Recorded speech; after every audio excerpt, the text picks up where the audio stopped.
morning, the morning, Kwabasonko, Badwam Ahosepe, Jumezido, Honosomfo, the Fantido president for the Brothers and Sisters Association. Kwabasonko, Zeba Cafe Bar Noir for Yamisha when did the babyano, Wobe when I bought to her in my hand, my tumuna, yet not serious on Como Wahadi. My catch up had they say, in Canada, na baby Papa Bina is breakfast, another per lunch, per supper. I had the inner Ibiano. Jolu police station in Chanhonoma, almost enough for her. Not Baba J's one would be Nazi, no bosso in Yazan Crara. Now, so I'll tell you there, and I pay new palm not something about your own common. Say, yes, share high life, Jumana, as in Jumano, why you be ye, papa. Back to back hits, I was on my hand, Okrum had some kind of American Mansa. Mansarding in Abasana, so still no, the hits no, the Wara, Bebre, Wohono, and I pay. My guest no, me care some years back, and I bring some nice news. Be na in this news no, no you a pay or yeah brofo hon sinibi okwe kuche no, no you a pay drama or your good news surprise my hand, over Ghana had after that no, or the hara on my hand hits. Bisa K'dei, and I oya my guest. Papa, and I pay good morning. Good morning. Now, Mopocho hits no or two woman because the way it's where my hits back to back. Oh, you may be a Yamisha. I mean, so do we Juma doom pempen so be a 9 shana be do so until also the shaman for sanity. Nice. Nice. It's my share. Most my quadro wage Jumano in you yadam. The pandemic would there or sit never share you to a moon. It's only an hour told you. Oh, Miss Anna Metonium. Na Metonium pie, and your man cassa way fee, but me mammy musician, papa, and musician, bomb penum. And the be in your high life, your boy high life for me face, internal. And no one I made in yet, internal.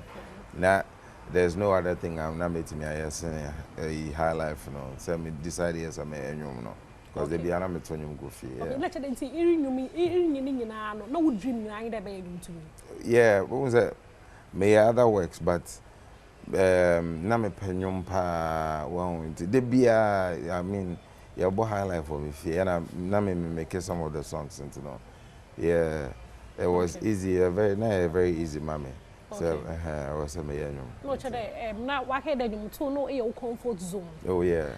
Okay, my Martin, if you banty, yeah, but Ebia, for me, Mamma Casamam, because Ebiana, you were doing a bonum the other ones, but you won movies, Kuma with movies, Nana Obano, and I you wound there, and you be come home, and you may come up, papa. And see, I'm very curious. Yeah. One man, oh, you come and them to you because not all the time, neighborhood day. And you come accompany music. And you know, the most style the crown. How did they come about? Okay, now I'm a producer, and you know, now I'm a sound score or movies, no money idea, and you know, so I'm your friends are me moving away when there's a need for me to do one song, I'm moving and I'm at work. So. I can produce no produce movies. They not producing movies, but I'm a motion graphics. Oh, they are say it was part of the production. Okay. Visual effects, kaka, motion graphics, kaka. Okay. Motion graphics, and I'm a year pa. Okay. Yes, and you know. You see, no school Oh, that be. No, it was street. It was street. Mission be our street. Wow.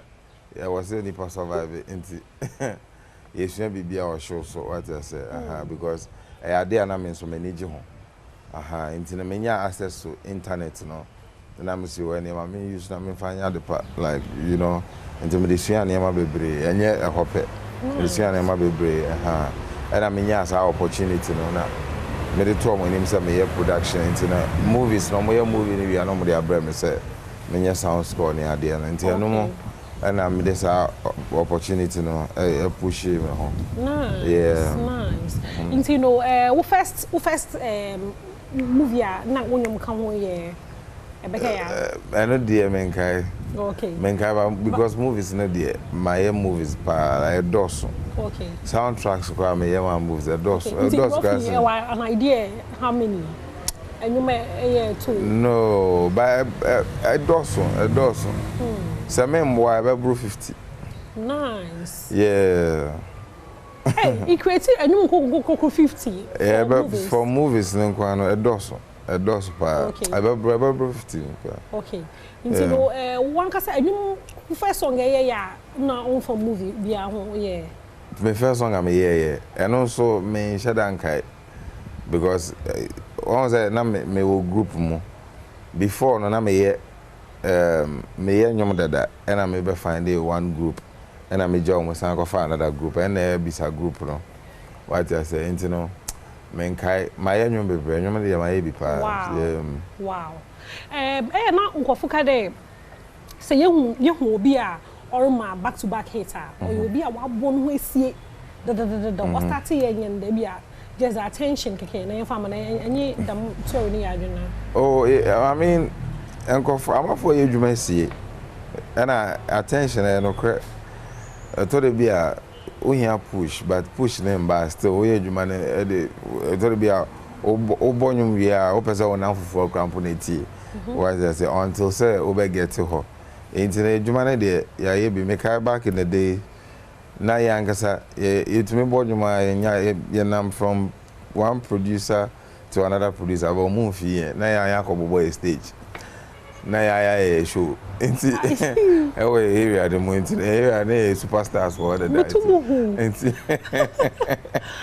yeah. Okay. No, I was international then one born shows na. Oh yeah, boy show say artist class on performing. Okay. Make back in the day sad time na artist na no my item person be body. Na be no ground who stage no mutu me be patch some person for bass. Oh wow. Yeah, because na a cheaper a boss stage na how you na yama. Nice. Yeah, na make so na my feature boys ne bebre enzina de bia event bia me gina stage no so serving free stage no so. I see. Yeah. So bia ba na perform no ko. Bia ba gina. What's about again? Okay. Yeah. My favorite song from you is Mansa. Oh nice. And you know our favorite song from one cause on where I believe. Me new one Bosso. Bosso. Bosso no you the pa. Anya sabketo. I see. Talk akara na me. Zero yo obedience wanjesu. Yeah, imagine Bosso. Imagine Bosso. Bosso a new one streaming platforms thing na. Oh baby video no cry da ho. Okay. No my ente Bosso no. My enjoy Bosso no kakra na aha na ye wo cafe ba no a na yet na Bisa K'dei na me no twetwe nkomo ente Bosso no kakra ye enjoy kakra na oche ma streaming platforms thing na ebinya wodo all the time I ask me kan ye de na artist no won hia hwe wo other than there enwom na we release no ebekekete ya mohon enya hin bia na obotwe data nya hin bia enable lose no so iska kese pa mohon one by one we kaboma o iska kese pa mohon ntino bomo na na te Bosso or a new one craft from Bisa K'dei most ma Ghana for wa support wa besinda no and one down support to the man. Oh yeah, beautiful. Even releasing you know I mean support me crazy, you know, as a and go for high life pa and I made you know because social TikTok fly pa. Nice. I made the pa there kadam call for afi high life. You who know there I think that for some time now it represents high life zamahen e krom hade you who most man na wonyom tote na youth obi aso wonyum na okodo baby no na ejahena kwentimfi no man jaw bia o ye hu baby ma nkofo na high life akeshe hen o da bi enja obia na nsia na make asem bi obi enja obia o na emom no se nkofo bebre high life na emom no se ombebodi ni so mo ya high life na e problem no me say no me de sim to me ho say baby ameko bia me mention say me high life artist but e bia me no e bia ote baby no feel say no so high life artist eno nti na wan hwe ya obi fi say oh high life no ebia ewu and I said but do enyuma I hating and saying high life. What I say? I'm the Padre Academy because yes, for some time no. There was a whole argument about high life na Afrobeats. Yeah. Na most Nigerians no want to be penetrating into any industry. No, the Ghana you mumpayo if a baby Nigerian you na yerbo. But for some time now no. Personally, Masan Makade, you push high life you know pa masisiano Nigeria nyum no cry and shadance sisi bi some na banyum no Nigeria nyum pa na obodo Ghana me nya bi nhenchew because you know high life na san amanu mudubio with the likes of oye Amrado no nye Kim Paluta mo na ade the time na ye them arguments na hene no you high life no look of no let you feel them for obia to me raise a flag na me de ntokwa me de bia me ko anya ntokwa per se awareness well because this is an American I say I'm for fair say on because of my high life artisan you be pushing high life even though we are doing high life well because anya na trendy but I don't say I'm fan cancer because ya nyum bebre na dodo na ya try say be trend no Ghana has you know na nyina high life money free Afrobeats high life and omodo create Afrobeats din keke na omodo cause sign because over Ghana was high life categories bebre what I say but yeah din na dey better so push no and akoda na asem you know me say sad there no because me like back then me Afrobeats na there na say na omo push na airful but me dey be me ka say enka yenso ye de no yeso to me so musa e betimi akonkan te say na Afrobeat ne ma no elko no what I say you know I mean enije wo mu at the same time no sometimes me feel sad say yeah nkasa into me push ye de te say na I want say push no yeah I see you know na ewo na wabrochi na inyadam jingle jungle me deal na Ghana so the funny thing, go for face personally, it's just because me always me bush shows pa into me old friends is here, my cousins here, but my son is here. I see. And once most of times no me I am a shekukum me tempi into no say me pie ba kon e be o say me ti abroche na after them aba sanity but me Ghana higher na me ti I mean jingle jungle no was me wa say na yenya email no wow yeah and I almost say I imagine that's no honma that yeah so oh it was too good to be true it's been who email no yeah never say cross check it and yeah check it and who say no email no legit business email and wow. I was okay you know yeah, call back and forth with, I mean, agreements, NDAs, there. I mean, after a year, no, it me back out. Wow. And it was great. Okay. So, about Dama experience, no, will change your life in any way, Anna? Oh, I mean, impact in the day, men kind of out, day in, day out, no. So, me reach out to more people every day. So, I be a quite be and men kind of I mean, after some movie, you know. Be no pen my other movies ND intimate can was what I say but when you do but wasn't in your do that I no that's what say but non-disclosure agreement won't make account baby say why I deal with what I say for humanity I see even jingle jungle no ND can sanity yeah but it's only you to me account was mana oh yes no aba but Ejumana by to make us. So no there are new other projects yeah. Wow. I wouldn't know that do. Oh yeah, with big artists. Wow. Yeah. Wow. No, the one is a little bobby. It's kind of so the little up. Yeah, the radio say. Sikala more.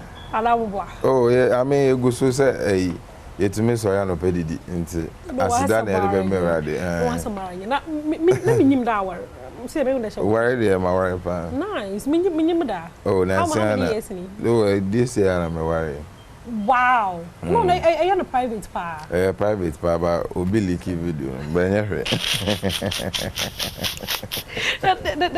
You know, that's a part of your life, and I keep it private. Oh yeah, I mean, and I make maybe I make so be honest and open any ma. Obi or person de ne business to a one thing.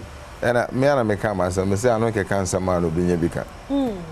What I say? And kakashia. Obi anso nye bi nka. Me pese obi about me private life mo. No I make cancer man be show me before na baby. Internet the best thing is the ame pese hu na me mo hu. The ame pese obi hu no me ma hu. What I say? Okay. Matter saying, you know, Bisa. This question, the Bisa K'dei who maybe so. I think that first and the kind of songs I get, no style, no. All my people, all my like, you can get into one feelings, like one emotions. Into no for some time now, Bisa K'dei Bisa no me yazin no me sure by now ati. Oh, send na eta na feel it more. I mean, only share and I'm kwasa me all that. What I say, if you ask the sanity. So we need to and I'm obi na this agenda no call Twitter and almost started Saturday and agenda. But so been a bit tweety and almost started and popular. Okay. But I mean who's an man I am say now okay yes and you man and yes you kind of popular. And you kind of say popular. Into ya casado. That's the whole point. Ya casado and Ghana, sometimes, you know, we need to pay homage to people that are working hard. You know, I mean, can't say, yeah, you, baby, no more, yeah. Our social media is too cheap when you can actually use social media to make a lot of money. Okay. And, you know, so, be a comment, be a normal, but sure, idea be a answer, be anywhere, a bit me, I could be. Me say personally, because and this can be from bottom. What I say, into no, come home, but the fact say, try idea no, to say agenda so popular to the extent that everybody is trying to talk about it. And now I have say, I didn't know yes, but aside that, Fabio, nipa there, everybody is built so back will be 17. Well, and at the end of the day, no, wow, over fan, so now be see a fan, no, and a problem, no, what I say. So I don't really care. Okay. Yeah. I don't know. The energy at the moment is very cool. The man is here. Me cool, pal. Nipa so then. Me sando nipa. What I say, by nipa then. I mean, what does it take from you? And just free on chance. So, I mean, as for be honest, I'm not here then again. I have chosen to stay this way. So, yeah. Okay. Say in or channel see you hope you man. About the pan pen Ghana food. Or channel the nyamba because we young we. And you see no.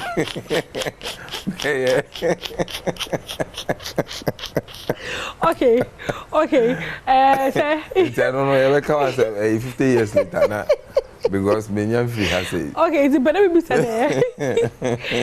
About every year CCR. Obama Bisa K'dei or Chile you are. Me was but mini legacy lives on because I mean legacy is very important. Me you from the onset the all my dream is say metro the next 20-30 years no obi betie me no I can say wow and then other carpenter I did 10 years. Me bebre 10-12 years 13 years near there. Mitia, Nankofutia, like it sounds new. So good. What I say, it sounds new, and that's the impact and I'm a person making. What I say, and it's working, and I love it. So I know, say, in the next 20-30 years, it will be the same, and it's amazing. I consider that a gospel song now. No, me a gospel song, man. That's a gospel. The idea me normal. Me will hammer or me will me will give it to Baba. Me will endorse. Me will gospel songs we pray. You know, say I finish best start here like every year be me try some release gospel to inspire people. What I say, yeah. Okay. Bisa K'dei, meda wase pa de. Etu na ejembre de me. Nti me sure be wala some last way to be a pedeka chwe o fans obi a or show. Oh, me be say me do be say. I mean, monko so support high life. Monko so support Bisa K'dei. Yem push Ghana music forward. But that's a pa. Okay. Me say Adom TV I say. Yami shamo. Ya so de wase. There and the pay him de wona pazi. Mo fenza agro na so no ejembre ni matena se. Atwetwe nkomo. Ma enye chair say. Nti no chair santi neja. Ye ton se nti no. Bisa cheers. Cheers. No answer marrying. Nti no live from Cafe Bar no na meze nkomo twetwe Mozabro Bisa K'dei na oye me guest or new song Bosso was na streaming you know on all platforms for man na onya kakra unto the bottom no nto onya more projects ehfa ma hen wo be Kofi Ampedu head of productions nyame insure ni ye papa the man Kelvin and onye Ekins Kelvin be production Ekins ye camera kwame from Ponos ye ne bahade awa jembre ni me ye yi no so no nyame insure bebre den ejembre ezibesi ha de na yenye kwana yezizi kakra Cafe Bar no afo nyame insure bebre ye de besi ha na me Adom aye besa na ye hia